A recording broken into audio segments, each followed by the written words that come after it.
विगत कई दिनों से चल रहा है, उसके संदर्भ में कुछ तकनीकी बिंदु हम लोग निरंतर उठा रहे हैं। एक तकनीकी प्रश्न उठा था, तो उस पर मैं आपका ध्यान आकृष्ट करना चाहता हूं कि यदि किसी लाइसेंसी ने अपना लाइसेंस सरेंडर कर दिया हो, यानी उसने असमर्थता व्यक्त कर दी हो और अपना फोरफीट कर दिया हो, तो उस संदर्भ में नियम क्या कहता था और किया क्या गया है। पॉलिसी जो बनाई गई उसके पृष्ठ क्रमांक 20 पर बहुत स्पष्ट शब्दों में लिखा है, जिसका मैं उदाहरण आपके समक्ष रखना चाहूंगा कि in case of surrender of retail license by some allottee the security deposit shall be forfeited, यानी उसके द्वारा जो भी जमानती राशि रखी गई है वो जब्त होनी चाहिए, and the zone will be retendered, उसके बाद उसकी पुनः निविदा निकालनी चाहिए, and the said licensee be prohibited from practice in the bidding process for a period of 2 years, और उसके बाद उस संबंधित व्यक्ति को 2 वर्ष के लिए उस निविदा की किसी भी प्रक्रिया में भाग लेने से वंचित कर देना चाहिए। यानी बहुत स्पष्ट है कि यदि कोई व्यक्ति अपना अलॉटमेंट छोड़ता है तो न उसका पैसा वापस होना चाहिए और उसके अलावा उसको अगले प्रोसेस में भाग लेने से पूरी तरीके से प्रतिबंधित कर देना चाहिए। परंतु इसके बावजूद जिन लोगों ने अपने लाइसेंस फोरफीट किए, उन्हें प्रकारांतर से भी मौका भी मिला और पैसे भी वापस किए गए। अब क्या इसमें किसी भी प्रकार के किंतु परंतु की कोई गुंजाइश रह जाती है? इसलिए हमारा प्रश्न यह है कि हम निरंतर उनसे दिल्ली की आबकारी नीति पर प्रश्न पूछ रहे हैं, परंतु आप देख रहे हैं कि यह नई नवेली पार्टी एक पहेली बनती चली जा रही है। we are consistently asking them to be precise on excise, but they are doing all sort of theatric exercise in order to divert the attention and taking so many words like lotus, bogus, etc. Their main objective is to divert the focus. परंतु आप देख रहे हैं कि जब से हमने यह विषय उठाया है और हम निरंतर केवल बिंदुवार वस्तुनिष्ठ यानी point wise and objective question पूछ रहे हैं, तो वो क्या जवाब देते हैं? कभी न्यूयॉर्क टाइम्स की बात, कभी शिक्षा नीति की बात, कभी कट्टर ईमानदारी की दुहाई, कभी बिरादरी की दुहाई, कभी लोटस की बात, कभी बोगस की बात, कभी विधानसभा का सत्र, और आज राजघाट पर जाकर उन लोगों ने प्रदर्शन किया। मैं ये बताना चाहता हूं, ये भारत की राजनीति का अद्भुत उदाहरण है। राष्ट्रपिता महात्मा गांधी जो शराब के पूर्णतः विरुद्ध माने जाते हैं, इस देश में ऑफिशियली उनके जन्मदिन ड्राई डे माना जाता है, और शराब में एक पौवे के बदले दूसरा पौवा देने की नीति बनाने वाले लोग जाके राजघाट पे महात्मा गांधी की समाधि पे अपनी सत्यता की दुहाई दे रहे हैं। इससे समझ में आता है, मतलब कहना नहीं चाहिए, अगर ऑन द लाइटर नोट कहें तो भाई ये मुफ्त की रेवड़ी तो बांट रहे थे, पर रेवड़ी के पेड़े सबसे ज्यादा बेवड़े पा रहे थे। ऐसा उदाहरण जिस पार्टी ने प्रस्तुत किया, वो जाके राजघाट के ऊपर बापू की समाधि पर यह कहे, तो हम उनसे कहना चाहते हैं, मान्यवर सर, आपकी सरकार पर आंच नहीं है, आपकी साख पर आंच है। हम सीधे आबकारी नीति पर सवाल पूछ रहे हैं और आप हर दिन एक नए रूप बदलकर आकर विषय को डाइवर्ट करने की कोशिश कर रहे हैं, परंतु उससे सच छुपने वाला नहीं है, क्योंकि आप सत्य के सबसे बड़े प्रतीक की समाधि पर जाकर सच को ढकने का प्रयास करेंगे तो यह संभव नहीं है। इसीलिए यह पंक्ति कहता हूं जो आज आम आदमी पार्टी के चरित्र पर बिल्कुल उजागर होती है कि इस समय के सबसे अजीम शायर वसीम बरेलवी का है शायद ये, कि सच जरा सा घटे या बढ़े तो सच सच न रहे, सच जरा सा घटे या बढ़े तो सच सच न रहे, मगर झूठ की तो कोई इंतहा नहीं, और लाख चेहरे बदल के आ जाता हूं मैं, मगर ये आईना कमबख्त झूठ बोलता ही नहीं। यह आम आदमी के चरित्र का वास्तविक चित्रण है कि न्यूयॉर्क टाइम्स से लेके स्कूली बस्ते में बोतल छुपाने से लेके अनेक प्रकार की ईमानदारी, बिरादरी और सरकार का और सब कुछ कर रहे हैं, मगर इस पे जवाब नहीं दे रहे हैं। तो अंत में मैं यह कहते हुए कि हमें जवाब आबकारी पर चाहिए, किसी और चीज के ऊपर जवाब नहीं चाहिए, और वह जवाब देने की वह स्थिति में नहीं है। इसलिए नित नए प्रकार के प्रदर्शन, आवरण और स्वांग रचने का प्रयास करते रहते हैं। अब मैं अपने साथी सांसद श्री प्रवेश साहिब सिंह जी से अनुरोध करूंगा कि वो आगे का विषय आपके समक्ष रखें।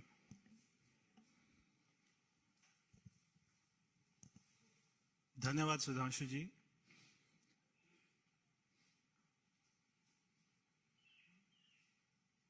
जब शाम को डिबेट चलती है टेलीविजन पर, तो आम आदमी पार्टी के साथ में मीडिया बंधु भी हमसे ये सवाल पूछते हैं कि क्या उनके एमएलए को तोड़ा जा रहा है। हम कोई किसी बात पर भी जवाब नहीं देंगे, क्योंकि प्रश्न पहले हमने खड़ा किया कि आपने शराब में घोटाला किया,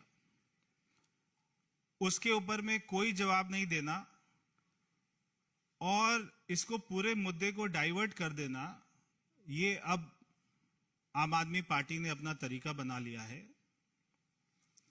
हमारा उनसे सीधा सीधा प्रश्न है कि आपने जो कमेटी ने आपको सारी पॉलिसी रिकमेंड करी थी, आपने उसको क्यों नहीं माना, और जो L1 का कमीशन था उसको आपने 2% से 12% क्यों कर दिया। इस बात का आज तक किसी भी डिबेट पर, कोई भी आम आदमी पार्टी की कॉन्फ्रेंस में केवल ये 2% से 12% क्यों किया, इस बात पर कोई जवाब आज तक ना किसी ने मांगा है, ना उन्होंने दिया है और ना वो देंगे। क्योंकि पॉलिसी में जो सबसे बड़ा करप्शन है वो केवल ये 2% से 12% क्यों किया L1 का, केवल यही सबसे बड़ा घोटाला है। इसके ऊपर उनके पास में कोई जवाब ही नहीं है। ये वही पार्टी है जो हर बात पर कागज दिखाने की बात करती थी, जो हर बात पर जन सर्वे कराने की बात करती थी, जो कहती थी कि अगर किसी मोहल्ले में ठेका खुलेगा तो वहां पे सारा मोहल्ला की मीटिंग होगी, उसके बाद में वो तय करेंगे कि ठेका खुलेगा या नहीं खुलेगा। मगर इन्होंने कोई कमेटी की बात नहीं मानी, ना कोई इन्होंने अपनी ही बात मानी। तो इसलिए ये आजकल बहुत या तो पिक्चर देख रहे हैं, रातों रात में स्क्रिप्ट बना देते हैं। कोई भी हमारे एमएलए जो है मिल नहीं रहे, उनका नाम भी नहीं बताते, कौन फोन कर रहा है बीजेपी वाला, उसका भी नाम नहीं बता रहे। मगर इनके कौन कौन विधायक नहीं मिल रहे, उनका भी नाम नहीं बता रहे। अगर ये उनका नाम बता दे तो हमारे कार्यकर्ता जो है उनके घर जाकर उनको ढूंढ के ले आए और हम खुद ही विधानसभा पहुंचा देंगे। क्योंकि जब 2013 में हमारी 32 सीटें आई थी और आम आदमी पार्टी की 28 सीटें आई थी, अगर उस समय हमारे ऊपर ये आरोप लगाते तब तो जनता मान भी लेती, जितनी बेखूबी से, जितने विश्वास के साथ में आज ये बोलते हैं। मगर आज जब हमारे केवल 8 विधायक हैं और इनके 62 विधायक हैं, अगर 50 विधायक भी आ जाएंगे तो भी हमारी सरकार नहीं बनेगी। तो हमारे 5 विधायकों को जो है खरीद रहे हैं, 10 को खरीद रहे हैं, इस बात में कोई दम ही नहीं है। तो हम कोई भी जो भी इनके प्रश्न हैं उसके बारे में तब तक नहीं बोलेंगे जब तक ये हमारे प्रश्नों का जवाब नहीं देंगे। हमारा एक अपना किसी व्यक्ति ने, एक मैंने पिक्चर देखी थी शोले, तो वो शोले का बहुत फेमस एक डायलॉग है, जब वो जय वीरू की शादी के लिए बात करने जाते हैं मौसी से, तो फिर वो उनसे पूछते हैं कि भाई अपना जो है कोई झूठ वूठ तो नहीं बोलता। तो बोलते नहीं, कोई ऐसा झूठ नहीं बोलता, बच्चों की कसम खा लेता है, बस जो है अन्ना जी को धोखा दे देता है, गाड़ी बंगला सिक्योरिटी ले लेता है, कांग्रेस से समर्थन लेकर सरकार बना लेता है। हमारे नेताओं पर झूठे आरोप लगाकर माफी मांग लेता है और ज्यादा झूठ नहीं बोलता, बस इतना ही झूठ बोलता है। तो वो पूछते हैं विकास तो कराता है ना, विकास को डेवलपमेंट तो करा रहे हैं।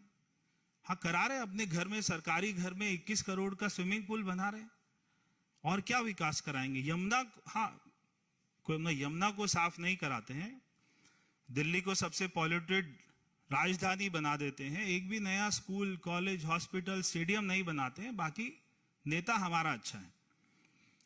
भाई शराब वराब तो नहीं पीता, ना ना ना ना, बिल्कुल खुद नहीं पीता है, मगर हमारे बच्चों को पिलाता है। 25 साल की उम्र को 21 साल कर देता है। रात को 3 बजे तक रेस्टोरेंट खुले, ठेके खुले, उसके लिए परमिशन दे देता है। शराब माफियाओं के साथ मिलकर घोटाला करता है, जो ठेके की संख्या है उसको डबल कर देता है, बस और कुछ नहीं करता। नेता हमारा अच्छा है। भाई अपना राष्ट्रीय सुरक्षा का तो ख्याल करता है।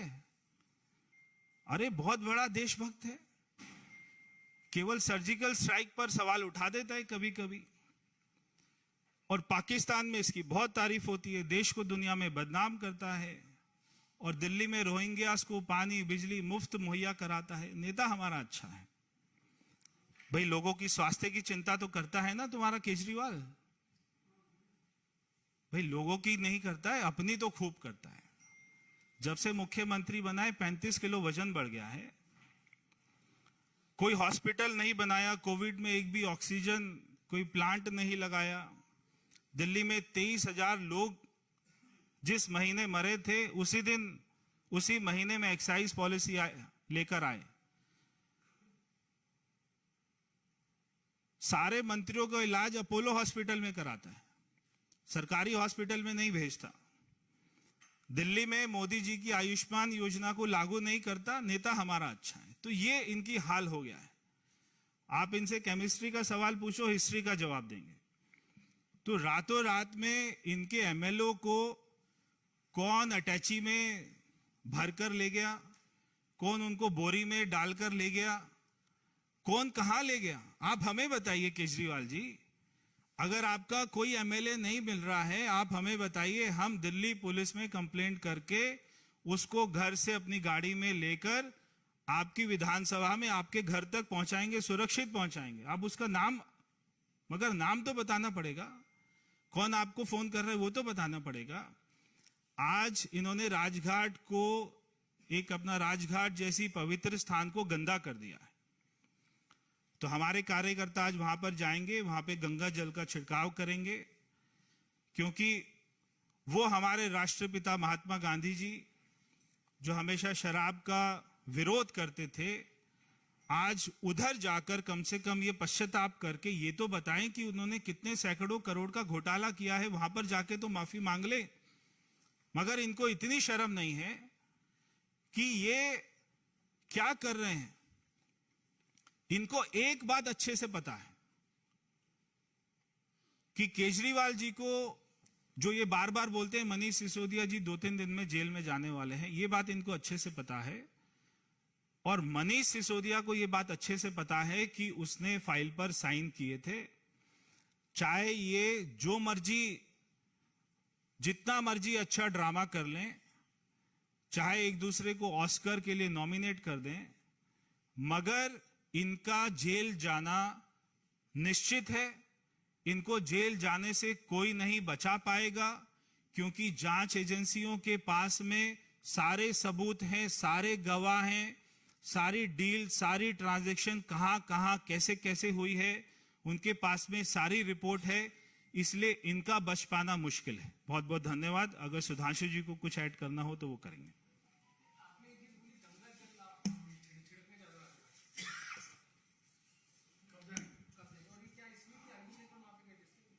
बिल्कुल, और तो कोई कारण नहीं है, क्योंकि आज उन्होंने जो दिल्ली में शराब माफियाओं के साथ में मिलकर, जब दिल्ली में 23,000 लोग कोविड से मरे, उस महीने में ये एक्साइज पॉलिसी लेके आते हैं। और इनका सांसद राघव चड्ढा ये कहता है कि अगर मार्च में कोविड आ गया तो हमें क्या लेना देना, अगर लोग मर रहे हैं तो हमें क्या लेना देना, हम तो शराब की पॉलिसी लेकर आएंगे। अगर ऐसे लोग हमारे राष्ट्रपिता महात्मा गांधी जी के समाधि पर जाएंगे तो निश्चित ही वो जगह अपवित्र हो गई है। इसलिए हम कार्यकर्ता मिलकर वहां पर जाएंगे, गंगा जल का छिड़काव करेंगे। धन्यवाद। बस अभी जा रहे हैं, थोड़ी देर में।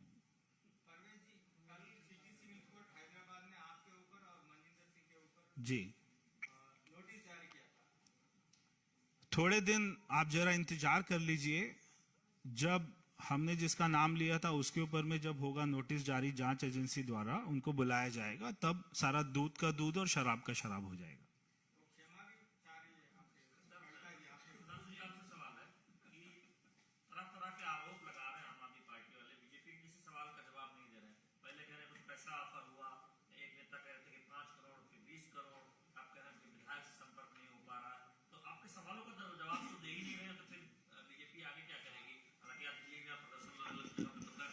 देखिए, अनर्गल आरोप लगाना उनकी नैसर्गिक प्रवृत्ति है। न मेरी बात मानिए न उनकी बात मानिए। यह भारत की राजनीति की एकमात्र अद्भुत पार्टी है जिसने नेताओं पर अनर्गल आरोप लगाए और सर्वोच्च न्यायालय में जाके माफी मांगी। नितिन गडकरी जी के ऊपर, स्वर्गीय अरुण जेटली जी के ऊपर, इवन कांग्रेस के कुछ नेताओं, शायद कपिल सिब्बल जी और मनीष तिवारी जी के ऊपर। भारत के राजनीतिक इतिहास में राजनीतिक आरोप के लिए सर्वोच्च न्यायालय में जाकर क्षमा याचना करने वाली पार्टी के आरोपों को कितनी गंभीरता से लिया जाना चाहिए, मुझे लगता है इसके लिए किसी भी प्रकार के प्रमाण की आवश्यकता नहीं है, because it is duly certified in the supreme court of India. Neeraj Pandey जी।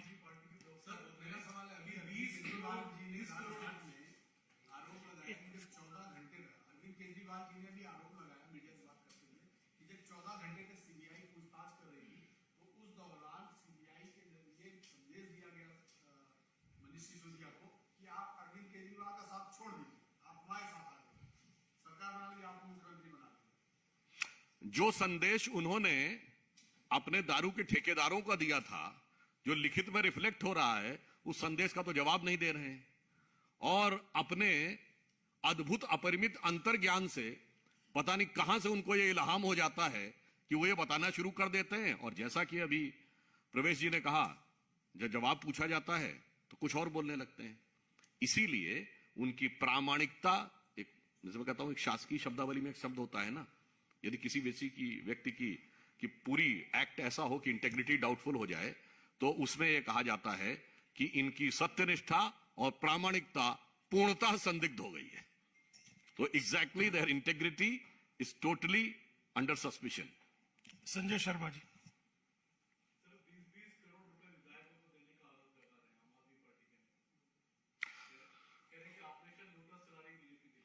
वो कह रहे हैं, आम आदमी पार्टी के स्वयं विधायक, बादलपुर से विधायक एनडी शर्मा ने 2020 में खुद ये बोला था कि 20-20, 25-25 करोड़ रुपए लेके केजरीवाल जी टिकट बांट रहे हैं। हमारा आरोप नहीं है, उनके एमएलए का आरोप है। भाई, अपनी पार्टी का तो जवाब दे दीजिए। मगर वो जवाब क्या देंगे? एमएलए ही नहीं, उनके तो संस्थापक सदस्यों का विश्वास भी अब उनके साथ नहीं है। बहुत बहुत धन्यवाद।